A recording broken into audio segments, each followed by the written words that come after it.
This game is called Double Shutter. It's a variation of the popular dice game called Shut the Box. This one's a little bit different in that it has 2 rows of numbers, which adds a little bit of strategy to a game that's, very simple but very fun.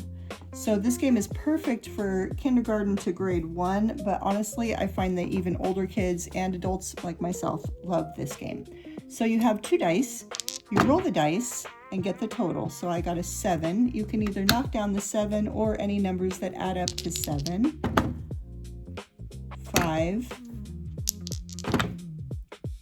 9, and as you can see in this version, I'm also revealing numbers in the back row that I can also use. So here's another 5. In this double shutter version, it's a good idea to get rid of the ones in front first, so that's what I'm trying to do. Here's a 10. I can get rid of the 8 and the 2, so I almost have the whole back row revealed. And here's a 9, so I can do the 3 and the 6. Now, if I was playing with 2 people, we would just take turns rolling, and we would both be trying to get rid of all of these numbers as a collaborative kind of game. That's also really fun to play. Here's a 6.